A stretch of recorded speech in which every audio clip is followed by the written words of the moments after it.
everyone, my name is Mahi and welcome back to Close Encounters, the podcast.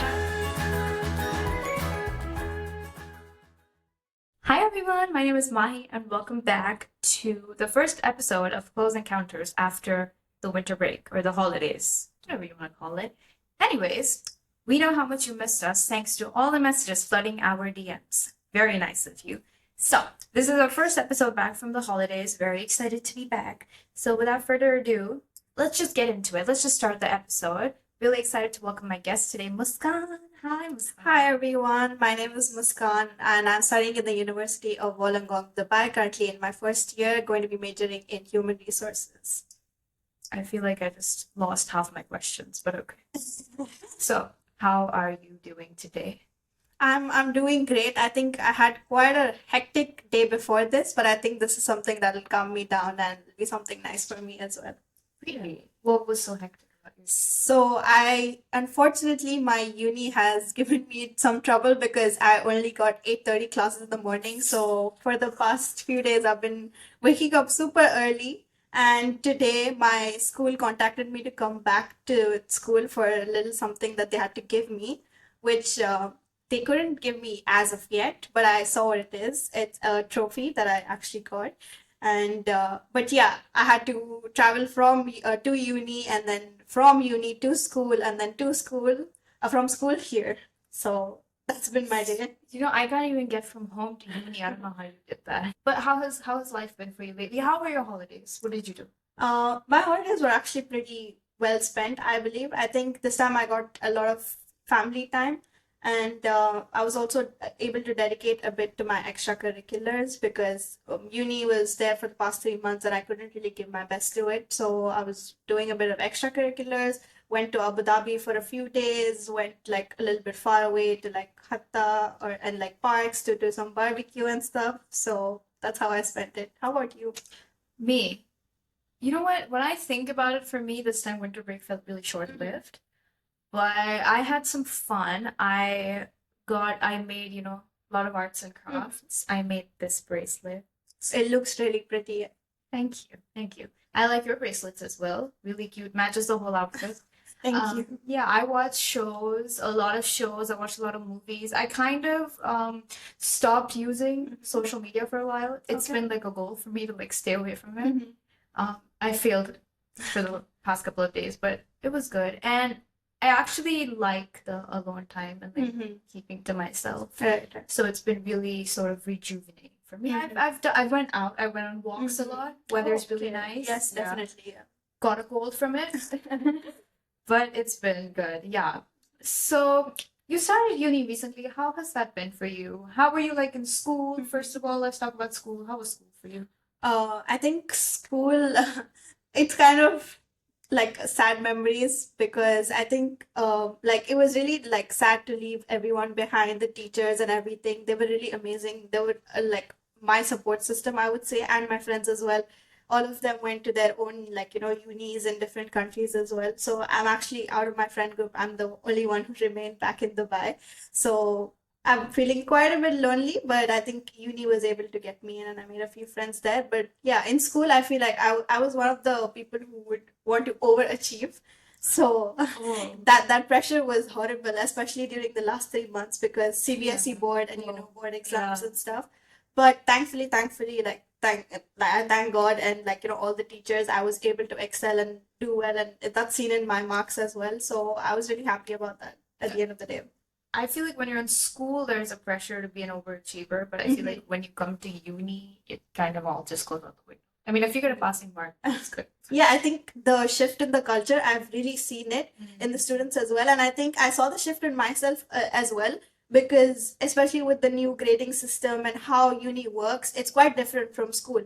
And I was kind of able to feel a little bit more laid back with how the system is. And I feel like it's also the uni that kind of settled me into that system. And now I'm kind of able to take things slow as well. So yeah. Yeah, so it's all new for you, new chapters and everything. It's a new year as well. Do you keep New Year resolutions for yourself?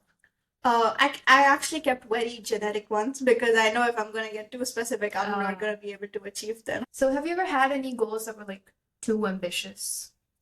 I think I'm someone who, like, though I have my own interests and stuff, I don't go too ambitious. So I have my limits. I know, like, my grounds. So far it hasn't been that way. And I feel like, again, every time I keep a New Year's resolution, I know by the end of it, I'm not gonna be able to do it. So I just don't bother. But this year I was like, for a change, let me keep some resolutions. I made like this cute Pinterest vision board and Oh, everything. I did wow. it. Let's hope it works.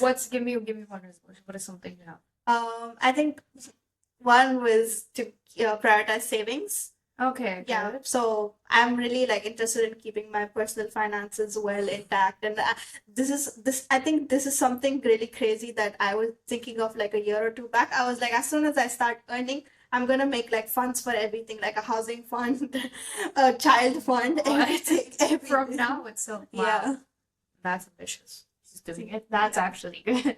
Do you make a big deal out of New Year's? Do you like the whole like, oh, New Year's, like, oh, it's so emotional, the year is moving on. I think more than that, it's like because I see everyone saying that, oh, it's the New Year's, I'll just do it in the New Year's. I kind of become a part of that thing as well. So last December, I felt like even though I feel like, I did have like a good break and everything, whatever tasks I had, especially towards like Christmas and towards the end, I was like, oh, it's December. I'm just gonna slack off, do whatever I want. And then January is gonna be my fresh start. It was not this way before, but I feel like with the people I'm meeting and everything, they're all like, oh, it's December. We can take a chill, and then January we can get back, and that's what happened. You know, a lot of people make January as like a free trial month of the year where they're like, I'm not gonna do anything. I'm just gonna slack out. It was just like the first month, so it's fine. Right. But then if I do that, it's because it's January, and if I slack off, I'm gonna be like, I slacked off in January. What's the point of doing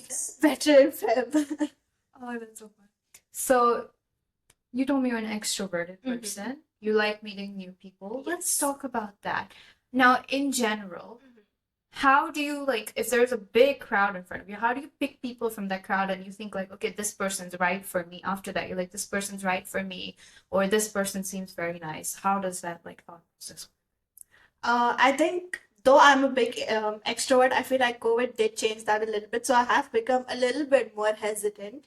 And like, I think my instinct is to find people I think I would be comfortable with. Like, unconsciously, if I think that this person would like seem to fit with me, then I go ahead and I make like a move.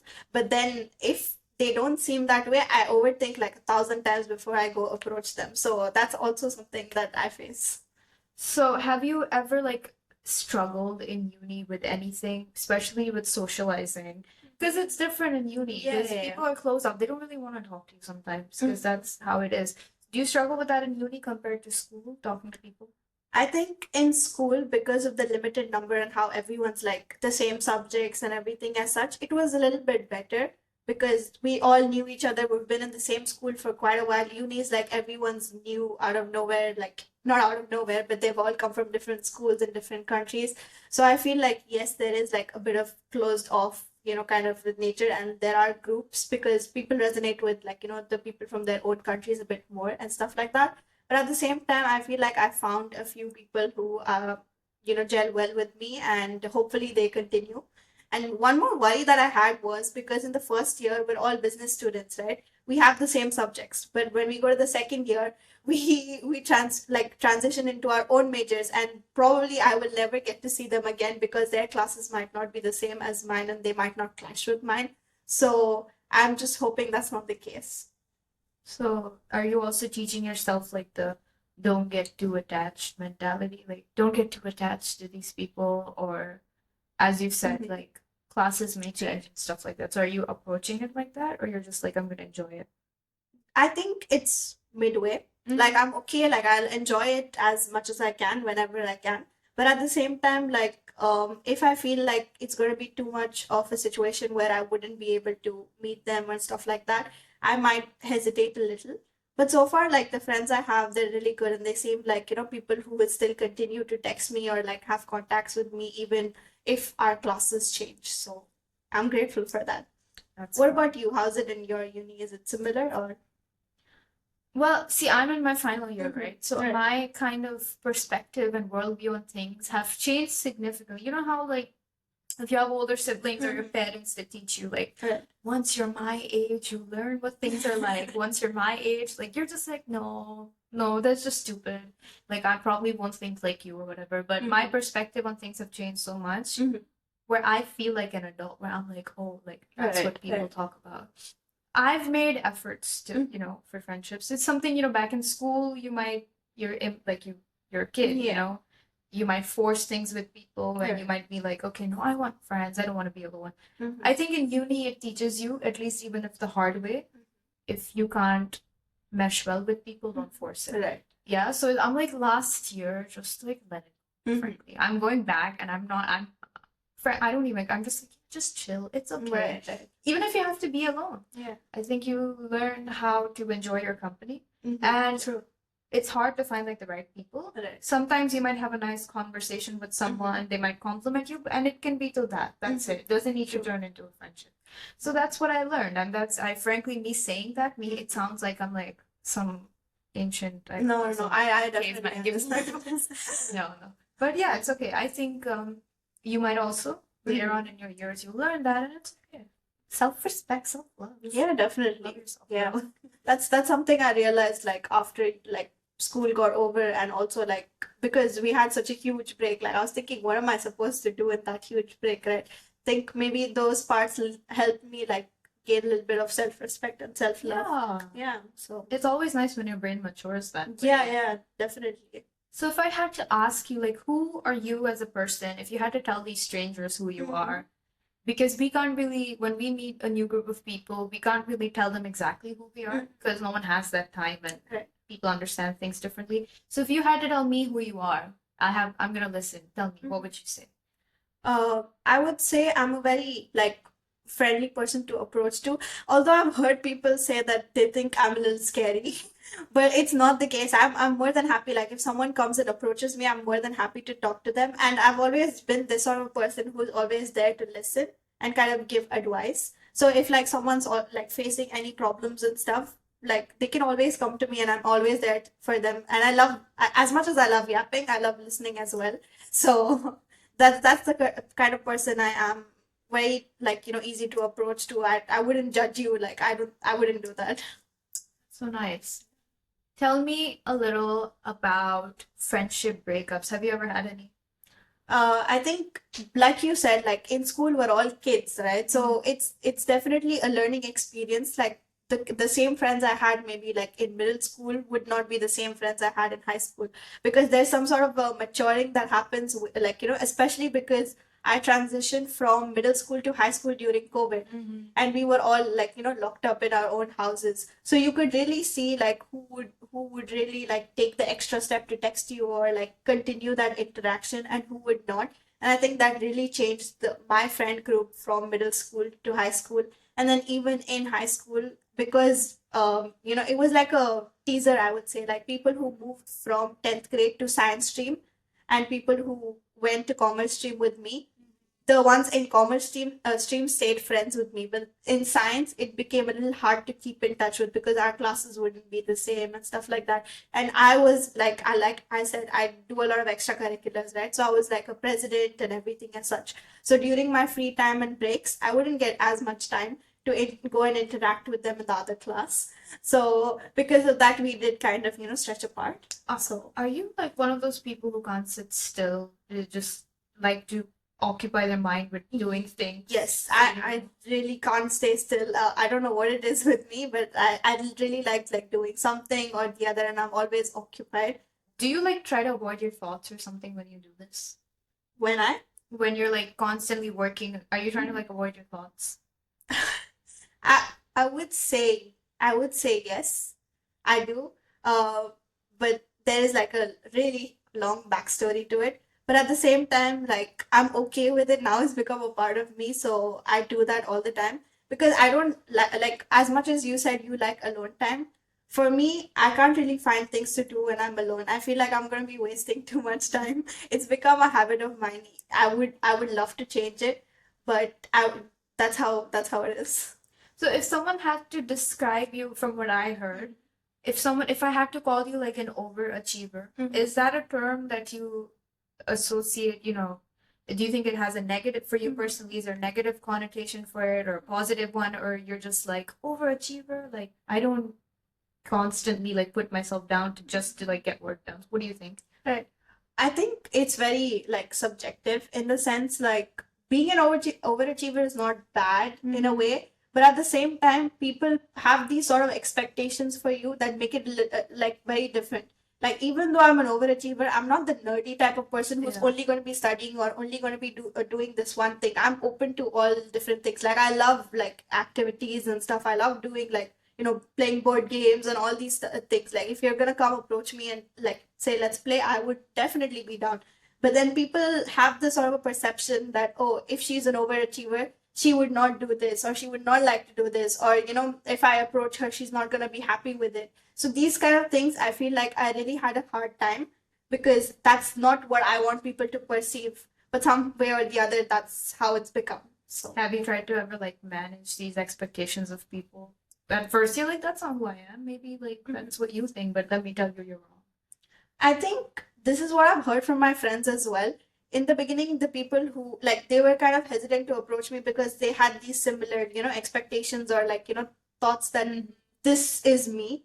But then when they interacted with me, they themselves realized that that's not the real me and there's like much more to it besides that. And I feel like, if the people are like important to me and they're people who will keep the relationship with me, I feel like they themselves take that extra step to realize that that's not me. It's like don't judge a book by Yeah, its don't cover judge a book type by its cover. scenario. Exactly. So it just got me thinking. You said you like activities, Mhm. fun things, and you can't sit still. Do you think you can survive Squid Game?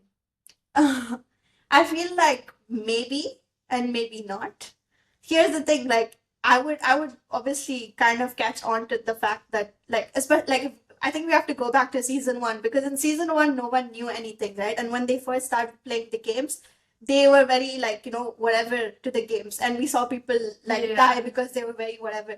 But when I play a game, I will follow the like, I'll follow the rules or like, kind of strategically play out the things. So if I was in the red light, green light, I'm pretty sure that I would be able to pass Yeah. through it. Yeah, Dalgona, I feel like it was very stupid of Gihun to choose an umbrella because who would go for an He umbrella? kept licking it. He just Yeah, I kept kept licking it. Like I feel like I would have chosen like a circle circle. or a triangle. Like it's quite easy to figure out that a circle or a triangle would be much easier. Yeah, just break the circle. Yeah, exactly. And I feel like that way, yes, I would have survived. But at the same time, the emotional stress and pressure and everything, only a person who would probably be in that game would understand. So that could like shake up the dynamics, and especially in the marble game towards the end, the emotional the factor was too much. The fact that one had to sacrifice for the other, it was too much for me. And I feel like if I really had a connection with that person, I would have maybe sacrificed myself. You never know. Like it all depends on the game, depends on the person you're playing with and stuff. Do you think you can play the Gonki game with the the big Gonki? No. one? I would, because it's a team game. I would switch to hitting the stone thingy. Oh, That's- yeah. that one and the six-legged race one. Yeah. I feel like this season was very fun with like the characters Mhm. and the stories. But if we're talking like deep emotional kind of traumatic graphic stuff, first season was it. That's why I never watched the show. Oh. But I know so much of the way I'm talking about it. I yeah, think yeah. it's like I actually thought you watched the show. second season though, it made me like no, like it's pushing me to watch the show though because it has all my favorite people in it. Right. The cast, yeah, but its cast is so much. Yeah, in terms of casting, they did really great because they had like such a diverse range of people. Yeah. Like everyone who has an interest in something or the other, they've come together because one of their favorite actors, or like I would say singers as well, because Yuri is there. Yeah. So because of them, everyone started watching it as well. Yeah, it's fun. But when the first season came around, like 2021, Mhm. I was like, this is so gross and graphic. Right. And there was a lot of like bloody, gory stuff in it. Right. Compared to now, though, I mean, it's not that much. I think again the perspective has changed. In the first season, that's what they were trying to focus on: the Emotional emotion, connections. the trauma, the blood, and everything. That's what they were showcasing. But in the second season, if you look at like random comments, they're all like, "Oh my god, they were so chill in the second season. Like I mean, you know? Thanos, right, with the Yeah, purple yeah, hair. yeah, He's just exactly. stomping around. But people are also saying like, oh, Ji-hoon and the front man, and then it's like, what is he gonna do? Fight people? He doesn't like, because they're like, he has knowledge of what happens in the games, Right. but he's still acting purely out of emotion. Like he's not Right, using right, logical thinking. right. I don't know what he's trying to do. I actually don't know what he's trying to do. But have you seen this where it's like if the police officer would have revealed the face to give the Squid Game season would just be this much. yeah. But then if he didn't, and I feel like somehow his part, the police officer searching for the island, I feel like it was a very like there's not much of a connection to it, and it got left out like a very random. People are calling him Dora the Explorer. Because they're like Dora does a much better and job. you know what, the ship, like the sailor is Sniper, because he stopped them from like finding the island. Oh, so he's in on it with he's I exactly in on watch the show now. I know stuff Yeah. so well, but then it does sometimes small details like that I don't know. I thought Yeah. it was just another guy, but No, he's actually in with it. Like they don't exactly tell you what, but is they the frontman his brother? in real life, like, as in like the In the police show, officer yeah. and him, yes, the front man and the police officer are actually brothers. Yes. Thank God. I was like racking my brains out. I'm like, are they brothers or not? But it's good. I think I don't know, I was kind of like the frontman became nice. I was kind of getting sympathy for him. I'm like he's Oh yeah, the fact that he played like in the game, it's actually very confusing. But I think there's a lot of like theories behind it as well, like why he And decided he's- to play. and he's killing his own people. Yeah. And like I guess he went in on the fun, like the first season, the frontman in the first season, the old guy. Yeah, the old guy. But you know what I hate the most? The front man also has the number 001 Yeah. as the old man. But then Gi-hoon's like there like a fool and he's not even doing anything about it or didn't even doubt him for a second. Like the number itself would make me start thinking, like, what if That's what I noticed, yeah, because their numbers got changed, but his was like 001, and I was like, it's supposed to be a giveaway, I guess, because they all have the same numbers. Mhm. It's very interesting. Anyways, we got sidetracked. So let's talk a little about. Do you like to travel? Yes, I love traveling. So what if I tell you like what kind of life do you see for yourself? Do you think you'd like to travel more? What do you see yourself doing in the future? I mean, definitely the way I've visioned it, it's more of like I would work, almost like full time. But then I would take my breaks very strategically, as in I would take like week breaks in the middle instead of taking a long break, so that I can go for like a week getaway to a particular country. Like I'm not the type of person who would want to spend 30 days in one particular country or like go back to India and just chill there. I would rather explore. So I would like take 1 week off in maybe like like months which are off season, because that way tickets would also be cheaper. Yeah, and also like I'd get to explore. There wouldn't be that many tourists at that particular time as well. So it would be, I think that would be a very good way to take my breaks and go to different countries. I've been to like Azerbaijan with my family, Baku, and then I've been to Egypt as well. So those two countries are like already done, but then there's like quite a lot of different countries that I would like to explore. So that's the plan. You are a planner, right? Like you plan out every single. Yeah, You plan out, I'm a like, J. Yeah, you're what? I'm a J, like in the MBTI. Oh Yeah, yeah, I was just gonna say like, what's your MBTI? Yeah, So you're an INFJ? ENFJ. Oh, I'm an INFJ. Oh, okay. So you're an introvert? Apparently so, I guess. Mhm. Those tests are 50-50. True. Like it's not the like that's not who you are. There's more to it, and there's also situations which make you E and I. So it's not entirely accurate. Yeah, the first time I learned it's like E is for extrovert, I is Yeah. for introvert. I had to like question myself. I was like, I thought I was an extrovert, but then again, the description was spot on. It was like, oh, my characteristics. I didn't know True. they were T. But do you know?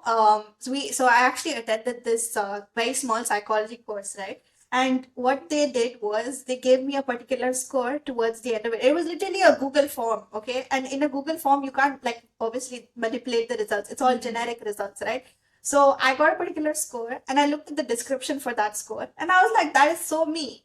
This happened like they did it like as an introductory thing before the actual session. And when I went on to the session, they're like, did you think that the description was matching you? And almost everyone was like, yes, it's matching me. But then they were like, that's psychology. That's, you would think that that Yes. exactly matches you. Mm. But then that the results were like a generic result for everyone. So Also, that's, everyone got the same. yeah, so there were like a few scores, and for each score there was a generic result. But then the scores Ah. can be different. But then, like, suppose 50 people got the score 8. 50 people have the same description, and all 50 thought it's the 50 same. people are like the same. Okay, got it. Yeah, got but it. it's not always gonna be like that. It's your psychological perception that you think that you're entirely yeah. that. So yeah. It's interesting. Anyways, so do you like wake up every day and you're like, I'm gonna plan out every second of my day or like every hour? Do you do anything like that? Actually, if I did that, it would give me a lot of satisfaction, but that's basically working like a robot, so I don't do it. Okay. It's more of like I have like a very rough idea of what I want to do in the day, and if that breaks, I kind of get annoyed. But I've slowly started to learn to accept it the way it is. I'm like, it's not gonna happen the way I always want it to happen. There might be a few delays. Like, suppose I have a call to attend, but then the person was not able to come for the call at that time because they had an emergency. I can't do anything about it. I try to accept those kind of things. Or like, usually I like my weekends to be planned, as in like I know we're gonna go out, or like go to my aunt's house or something like that. But then if you randomly take me to a place which I wasn't thinking of, I would get annoyed before. But now I'm like, okay, fine, it's okay. Do you like anxiety plan your things out sometimes where you're just like anxiously, you're just like, okay, this is what's gonna happen and this is what's gonna happen in my head at least. Do you do any of that? I don't know if it'll be a TV, but a TW, but like, I do have anxiety. So I think a lot of my actions do kind of show, like, if you like dive deep into it, it does show that I do have like, anxiety, like symptoms and stuff like that in terms of like planning as well. I do get very anxious in terms of certain things, and that's why I always like things in order. But again, slowly I'm kind of getting better at it. The only reason I asked was because suppose, okay, like we're having this conversation. Last night, I like sort of planned out my entire day based around this whole like allotted time for us to sit and then have a conversation. And so I was like, okay, if I go to sleep at maybe 11 p.m., I have to, if I wake up at 11 a.m., I'll have like 12 hours of sleep. But then maybe if I go to sleep at like 3 a.m. and I wake up at 11, it's gonna be like 8 hours. And then I have to wake up, and then I'm gonna have enough time to eat. But then if I'm gonna do this for myself, maybe I'm gonna go for a walk or whatever. It's kind of like, instead of doing my normal routine, my main focus is like whatever big thing I have to do that day. Whether it's even like a phone call with someone for like 5 minutes, it's for me, it's kind of like I have to center my day around that thing. And if anything goes like out of structure or whatever I made up in my mind last night, I lose sleep over this. So it's like really annoying. So if anything goes out of place, for me, it's like, like it happened this morning. Something went out of place in what I planned, and so it was like, it's fine. Right. Yeah, it's not easy. It's definitely like you try to deal with it. Yeah. And sometimes when you overplan, at least I've noticed, is that sometimes you're like slapped in the face by the universe or whatever. It's like, here, deal with this. It's not gonna go according to it's not always gonna go that way. And I think I wouldn't say I learned it in the hardest way, but there were definitely like, those moments where I was really disappointed, and it really like took off all my energy for the rest of the day and stuff like that. But then because of that one thing, I can't let my day get ruined. So that's so true. I don't know what it is. I feel like something that's supposed to be so normal, it just stresses you out for no reason. Yeah, exactly. Yeah. I don't know. I think life's too peaceful. It's too hectic, but at the same time too peaceful. You get what I mean? I totally get what you mean. You know what? I completely get what you mean. That's exactly what I mean. What you just said, it's perfect. So how do you deal with like, have you ever struggled with comparing yourself to other people or your friends or anything in terms of what they achieve or how they're doing in their life? Have you ever found yourself like unconsciously comparing yourself? I think I would like pick out two scenarios. One where it like when it was 10th grade boards, the more than like my friends and stuff, the teachers would like, they had their own expectations of who would be on the top, right? Which I understand from their perspective. It's because they think that this child has potential and stuff like that.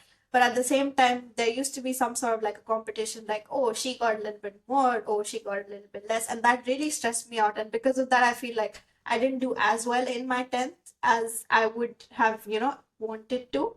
Like the pressure just got to me. But at the same time, I was that standard to my friends.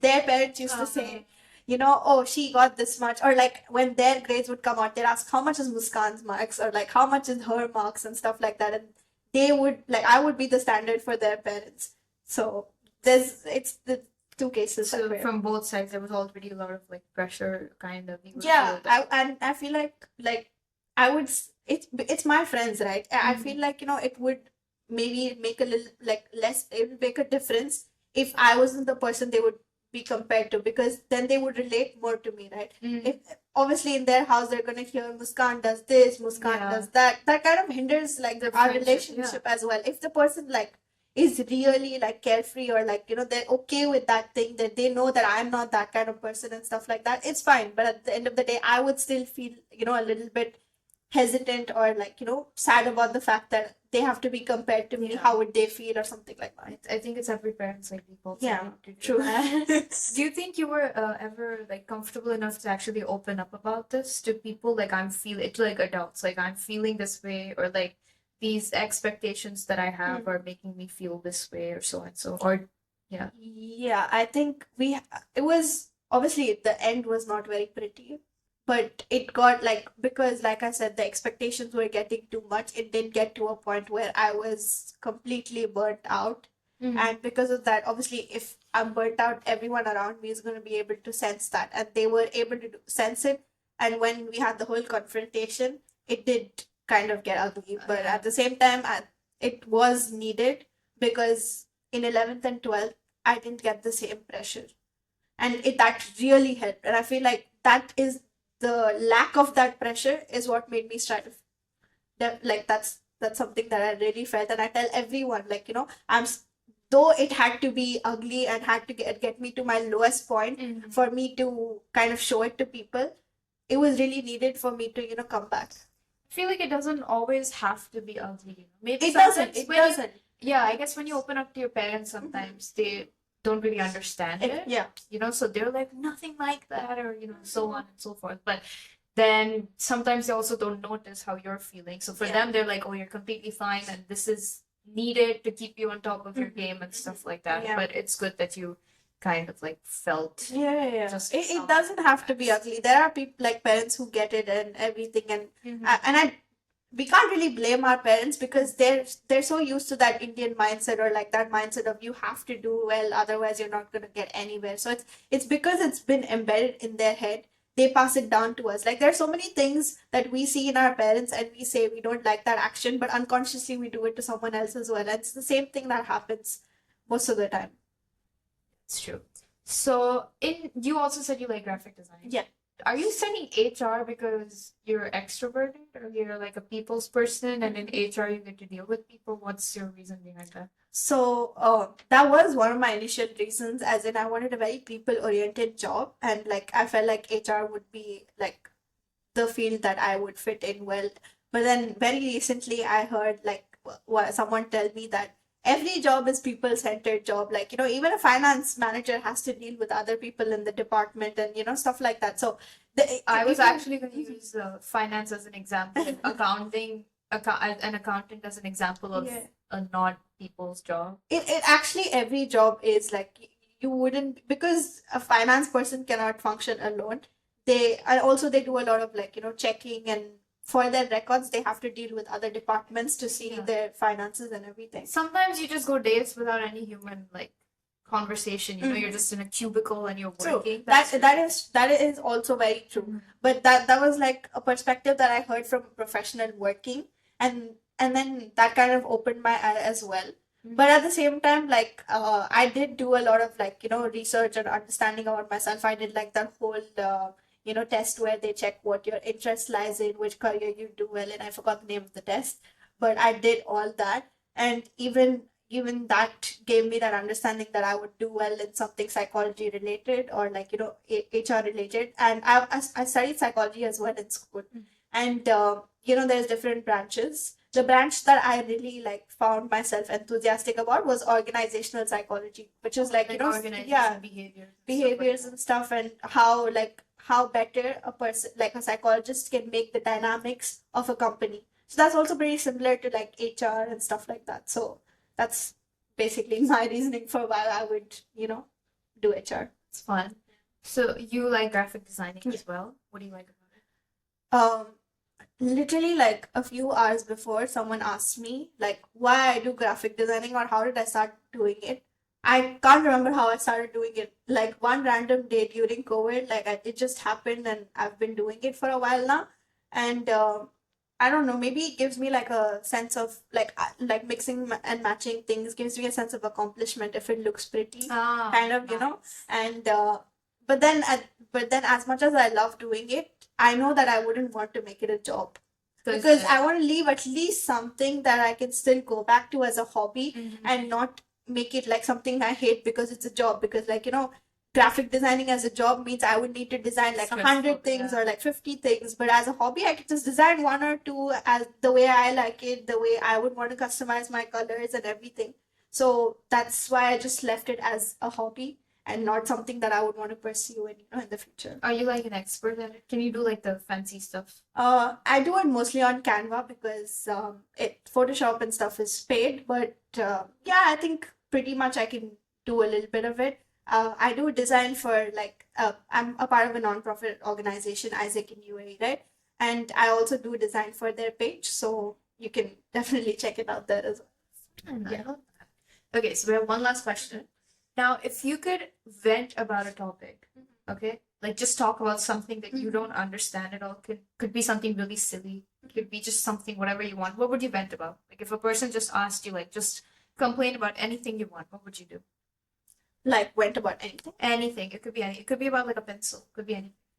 I think lately I would went about the nonprofit again. The reason being like I'm very like based into it and I'm part of the leadership team and everything. So there's a lot that I have in mind for it. There's like my vision is really, really like, I'm like in those kind of things that I am kind of ambitious, but at the same time I know that, I need to be realistic as well. But because of those ambitions and visions, I really like, face dilemmas like, is this the right thing I'm doing? How should I plan better for it and stuff like that? So, and when I hear like people's perspectives, if they have a negative perspective about it or like, they had some sort of a negative experience, I feel like it's my, like, something that I could have made better as well. But it's something that it's not just on me, right? But then I'm so deeply involved in that organization that I feel like, I can do something to make it better. And I'm always thinking about it. So I think that's something I would write about. Have you ever told this to someone who works there? It's so I work like in the membership experience part of it. That's why I hear the perspectives of the members, right? And that's why because I hear the like expectations from them, I find like that sense to do like something wherein they will be happy or their experience becomes a more positive experience. So yeah. So the expectations, they just keep chasing you around everywhere. From like high school, middle school, to like the ones you put on yourself, to the ones you have at work. So they're just always like. Yeah, I think it all comes back to expectations.